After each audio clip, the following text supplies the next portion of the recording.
प्यारे बच्चों, आप सभी ने दोनों वीडियो देखा होगा, पार्ट 1 और पार्ट 2, जिसमें व्याख्या और काव्य सौंदर्य आपको मिला था। स्वागत करते हैं आपका अपने YouTube चैनल प्रेपेज पर।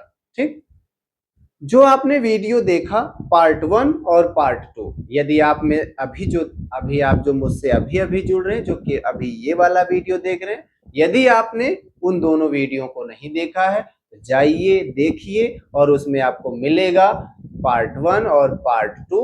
पार्ट 1 में पहला और दूसरा पद, उसकी व्याख्या और काव्य सौंदर्य। पार्ट 2 में तीसरा पद और चौथा पद और काव्य सौंदर्य। ठीक, उसको आप देखेंगे और पाएंगे कि आपको सरल शब्दों में उसकी व्याख्या दी गई है।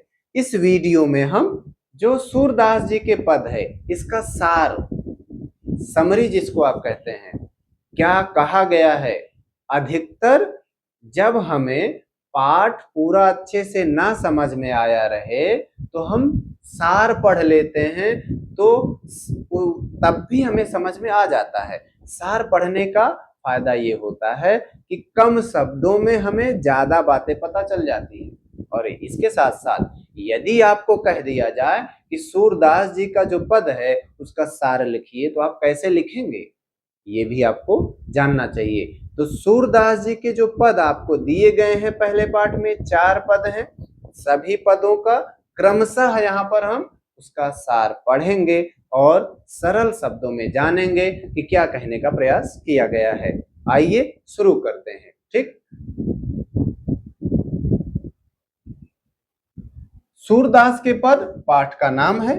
ठीक, इसमें आपको 4 पद दिया गया है। ठीक, अब यहाँ पर पहला पद जो है, पहले पद में सूरदास के भ्रमर गीत के पद में मुख्यतः वर्णित प्रसंग हमने आपको बता दिया है। क्या क्या है पहले उसको जान लेते हैं। ठीक, प्रस्तुत पद सूरदास जी द्वारा रचित सूरसागर के भ्रमर गीत से लिया गया है। इस पद में सूरदास जी ने गोपियों और उद्धव के बीच हुए वार्तालाप का वर्णन किया है। उद्धव श्री कृष्ण जी का संदेश गोपियों के पास लेकर आते हैं और यह बताते हैं कि अब श्री कृष्ण जी वापस गोकुल नहीं आएंगे, वह मथुरा ही रहेंगे। और यदि आपको श्री कृष्ण जी से बातचीत करना है, मिलना है, तो योग का एक संदेश बताते हैं, योग विद्या की बात बताते हैं कि आप मन ही मन श्री कृष्ण जी का स्मरण करिए, उनसे जुड़िए और आप पाएंगे कि श्री कृष्ण जी आपके समीप हैं। सशरीर श्री कृष्ण जी अब आपके समक्ष उपस्थित नहीं हो सकते हैं। इसी बात को लेकर के जो चर्चा होती है, उसी चर्चा का आपको यहाँ पर एक अंश दिया गया है। 4 पद आपको दिए गए हैं। सभी पदों में गोपियां उद्धव से बात करती हैं, श्री कृष्ण के प्रति अपने लगाव, श्री कृष्ण के प्रति अपने अनन्य प्रेम और श्री कृष्ण से उनकी दूरी, श्री कृष्ण जी उनसे उनके कैसे रोम रोम में समाये हैं, ये सब बताते हुए श्री कृष्ण जी अब किस तरह बदल गए हैं, वो पहले वाले श्री कृष्ण जी नहीं रह गए हैं। इन सब बातों को हम जो वहां पर काव्य में दिया गया था, गीतात्मक शैली में दिया गया था, उसी को हम यहाँ जानेंगे। ठीक है ना। गोपियों द्वारा स्वयं के व उद्धव के भाग्य की तुलना करना। पहले पद में जो गोपियां हैं वह श्री कृष्ण जी से दूर होने के लिए खुद को अभागा बताती हैं कि हम उनसे दूर हो गए हैं, और उद्धव को भाग्यशाली बताती हैं। वास्तव में तो वो उनको अभागा बताती हैं, भाग्यशाली बताते हुए व्यंग्य करती हैं, लेकिन भाग्यशाली बताती हैं। कैसे भाग्यशाली बताती हैं? भाग्यशाली इस प्रकार से कि आप श्री कृष्ण के समीप रहते हुए भी श्री कृष्ण के प्रेम का प्रभाव आपके ऊपर नहीं पड़ा, तो आप भाग्यशाली हैं। वास्तव में तो अभागे हैं, लेकिन श्री कृष्ण जी के समीप ना रहते हुए उनके ऊपर प्रभाव ना पड़ा, इसको गोपियां उन्हें भाग्यशाली बता रही हैं, व्यंग्य कर रही हैं। ठीक है ना। वही है, प्रस्तुत पदों में पहले पद में गोपियों की यह शिकायत वाजिब लगती है कि यदि उद्धव कभी स्नेह के धागे से बंधे होते, बिल्कुल, तो विरह की वेदना को अनुभूत अवश्य कर पाते। कहती हैं उनसे कि आप कभी प्रेम में तो बंधे ही नहीं, आपको तो प्रेम का पता ही नहीं, लेकिन फिर भी उद्धव तुम अति बड़भागी, बहुत भाग्यशाली हैं आप। ये बताते हुए उदाहरण भी देती हैं, क्या? गोपियां उद्धव अर्थात श्री कृष्ण के मित्र से व्यंग करते हुए कह रही हैं कि वह बहुत भाग्यशाली है जो अभी तक श्री कृष्ण के साथ रहते हुए भी उनके प्रेम के बंधन से अछूते हैं। गोपियां उद्धव की तुलना कमल के पत्ते व तेल के मटके के साथ करती हैं। बिल्कुल कहती हैं कि जिस प्रकार जो कमल का पत्ता है वह जल के भीतर रहते हुए भी उस पर जल की बूंदें नहीं टिकती हैं, जिस प्रकार तेल से भरे हुए मटके को जल में डुबो दिया जाए तो उसमें पानी की एक बूंद नहीं टिकेगी, सब खिसक जाएगी, फिसल करके नीचे आ जाती है। वैसे ही आप हैं कि आप श्री कृष्ण के प्रेम को, आपके प्रेम का प्रभाव आपके ऊपर पड़ा ही नहीं, आप उनके प्रेम से अछूते रह गए, जबकि आप उन्हीं के समीप रहे। आप तो उसी कमल की भांति हैं जो जल में है लेकिन जल से दूर है। वही बता रही है, क्या? क्योंकि जिस प्रकार कमल के पत्ते हमेशा जल के अंदर ही रहते हैं लेकिन उन पर जल के कारण कोई दाग दिखाई नहीं देता है, और जिस प्रकार तेल से भरी हुई मटकी पानी के मध्य में रहने पर भी उसमें रखा हुआ तेल पानी के प्रभाव से अप्रभावित रहता है, उसी प्रकार श्री कृष्ण के साथ रहने पर भी तुम्हारे ऊपर उनके प्रेम का कोई प्रभाव नहीं पड़ा। आगे क्या कहती हैं कि यही कारण है कि गोपियां उद्धव को भाग्यशाली समझती हैं जबकि वे खुद को अभागिन अबला नारी समझती हैं। वास्तव में तो जो प्रभु का प्रेम ना पाए वो अभागा है, लेकिन यहाँ गोपियां उनको भाग्यशाली बता रही है। किसको? उद्धव को। जो श्री कृष्ण के प्रेम में उलझ गई हैं उनके मोह पास में लिपट गई हैं। गोपियां बताती हैं कि हम तो श्री कृष्ण जी के प्रेम में इस कदर पागल हैं, इस तरह उलझ गए हैं। कैसे? जिस प्रकार गुड़ से चींटी लिपटी हुई रहती है वैसे ही हम भी उनके प्रेम में जो है वह खो गए हैं। जब श्री कृष्ण मथुरा वापस नहीं आते और उद्धव के द्वारा मथुरा यह संदेश भिजवा देते हैं कि वह वापस नहीं आएंगे, तो इस संदेश को सुनकर गोपियां टूट सी गईं, उनकी विरह की व्यथा और बढ़ गई। ठीक, ये इसका जो पहला पद था उसका सार है। ठीक है ना? इसको थोड़ा मैं जो अंडरलाइन किया हूं जिससे आपको समस्या ना हो, तो इसको मैं मिटा देता हूं। ठीक है ना? ये आ जाओ, कहाँ है मिटाने वाले? आ नहीं रहे हैं ये। हाँ, आ गए। ये भी बहुत देर से आते हैं मिटाने के लिए ना, इनको भी रिक्वेस्ट करनी पड़ती है कि आ जाइए। ठीक है, इसका आप स्क्रीनशॉट ले लीजिए। ये पहले वाले पद का सार है। ठीक, चलते हैं दूसरे वाले पद में गोपियों के मन की व्यथा है। गोपियां बताती हैं अपनी बातें, क्या? कि हमारे जो मन की इच्छाएं थी वह मन में ही रह गई, हम अपने मन में जो सोचे थे वह मन में ही रह गई हैं। बताएं किससे, किससे कहने जाएं? क्या बातें थी? कृष्ण के प्रेम को लेकर के कुछ बातें थी। क्या बात थी? वो ये थी कि कृष्ण जी से हम कभी अलग नहीं होंगे, उनसे खूब बातें करेंगे, लेकिन ऐसा होता नहीं है। अच्छा, एक बात और इसमें ये भी बताई हैं गोपियां कि अभी तक उनको उम्मीद थी कि एक दिन आएगा जिस दिन आएंगे। उनको अवधि के बारे में, मतलब समय के बारे में तो नहीं पता था किस दिन आएंगे श्री कृष्ण जी वापस, लेकिन आएंगे इसकी उम्मीद थी। लेकिन जब उद्धव आ जाते हैं उनकी इस उम्मीद पर पानी फिर जाता है। ये बात भी गोपियां बताई हैं। ठीक, क्या है? अब देखिए, इसमें लिखा हुआ है दूसरे पद में गोपियों की यह स्वीकारोक्ति कि उनके मन की अभिलाषाएं मन में ही रह गई, कृष्ण के प्रति उनके प्रेम की गहराई को अभिव्यक्त करती है। श्री कृष्ण के गोकुल छोड़कर चले जाने के उपरांत गोपियों के मन में स्थित श्री कृष्ण के प्रति प्रेम भावना मन ही मन रह गई। वे उद्धव से शिकायत करती हैं कि अब वे अपनी यह व्यथा, यह पीड़ा किसे जाकर कहें। उन्हें यह समझ नहीं आ रहा है वे अब तक इसी कारण जी रही थी कि श्री कृष्ण जल्द ही वापिस आ जाएंगे। उन्हें उम्मीद थी भाई श्री कृष्ण जी आएंगे, उन्हें समय के बारे में नहीं पता था लेकिन आएंगे उम्मीद थी। लेकिन और वे सिर्फ इस आशा से अपने तन मन की पीड़ा को सह रही थी, जब श्री कृष्ण जी वापस लौटेंगे तो वे अपने प्रेम को श्री कृष्ण के समक्ष व्यक्त करेंगी, बताएंगी। जो कृष्ण से दूरी हो गई थी, वो दूरी की पीड़ा को वो इसलिए सह ले रही थी कि अभी कृष्ण के आने की उम्मीद बची थी, लेकिन अब नहीं। क्या गोपियां उद्धव से कह रही हैं कि उनके हृदय में कृष्ण के प्रति अटूट प्रेम है, जो कि किसी योग संदेश द्वारा कम होने वाला नहीं है, बल्कि उनका प्रेम और भी दृढ़ हो जाएगा। ठीक है, ये दूसरे वाला पद था।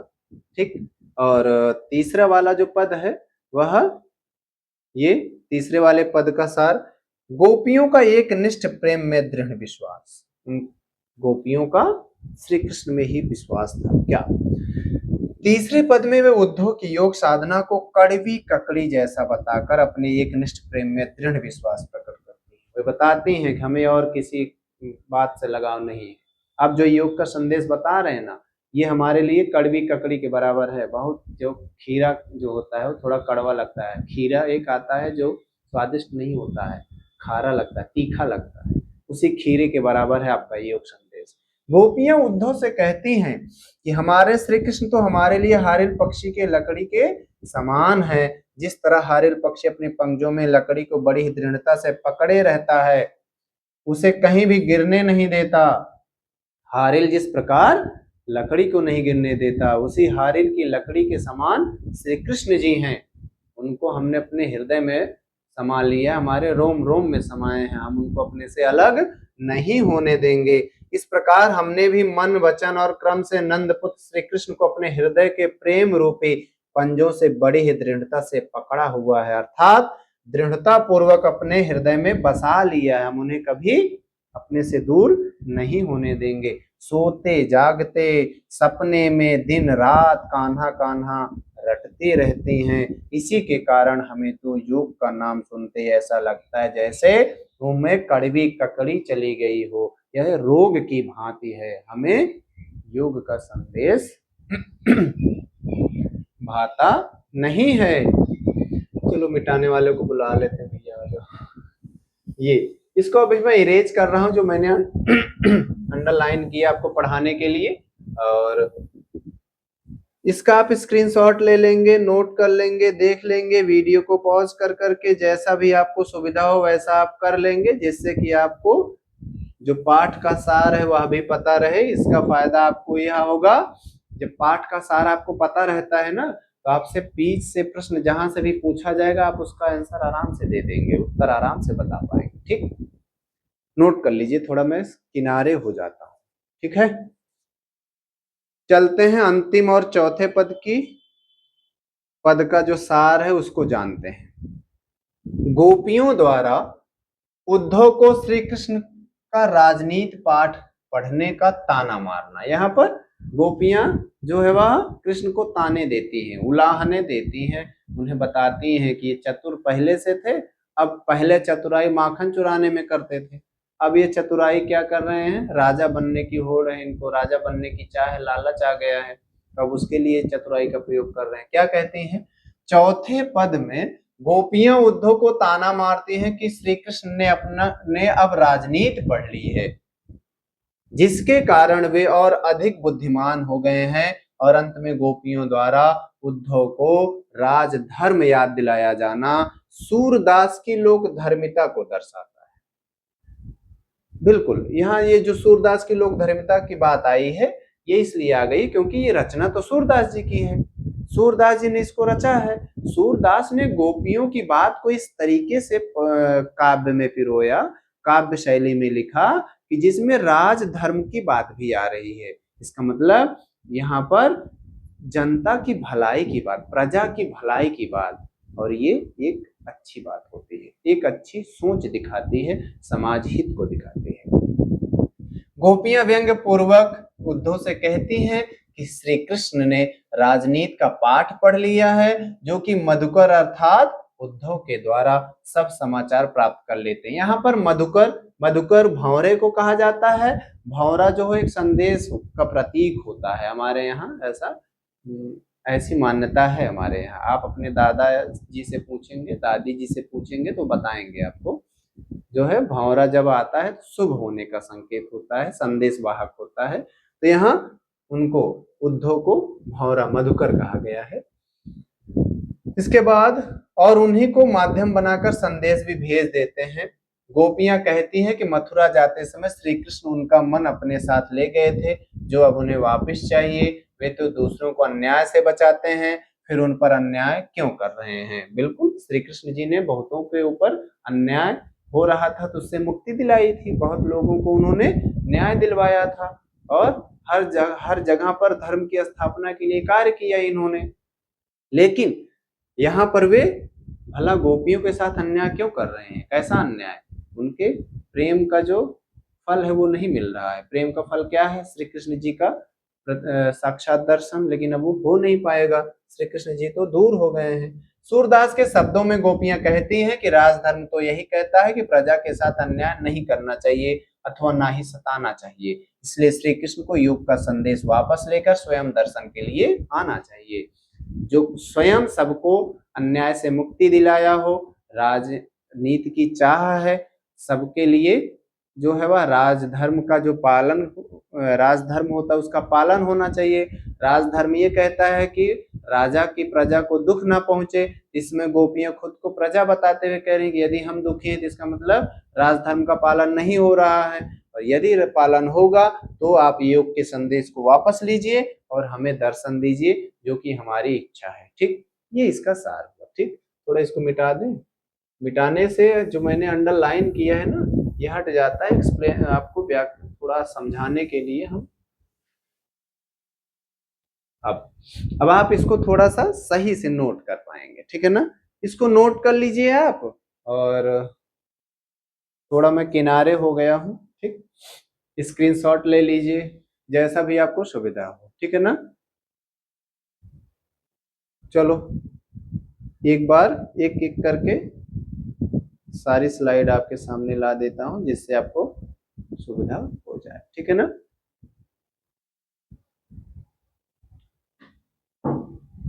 इस वीडियो में आपने सूरदास के पद पाठ का सार पढ़ा, जाना आपने। ठीक है ना, उम्मीद करते हैं सार आपको अच्छे से समझ में आया होगा। और इसके साथ साथ एक बात और बताएंगे आपको कि इस सूरदास का जो पद है, सूरदास के पद पाठ का सार, पाठ की व्याख्या और उसका काव्य सौंदर्य, सभी का वीडियो उपलब्ध है। आप प्लेलिस्ट में विजिट करिए, प्लेलिस्ट में जाइए और एक एक करके जो भी आपको ना समझ में आया हो उसको देख लीजिए। ठीक है ना, आप इसको पढ़ते रहिए, दोहराते रहिए, अपनी पढ़ाई को मजबूत करते रहिए, और पढ़ाई ऐसी जो कि परीक्षा के दृष्टि से महत्वपूर्ण हो, परीक्षा के लिए उपयोगी साबित हो। मिलते हैं आपसे अगले वीडियो में, तब तक के लिए आपको धन्यवाद।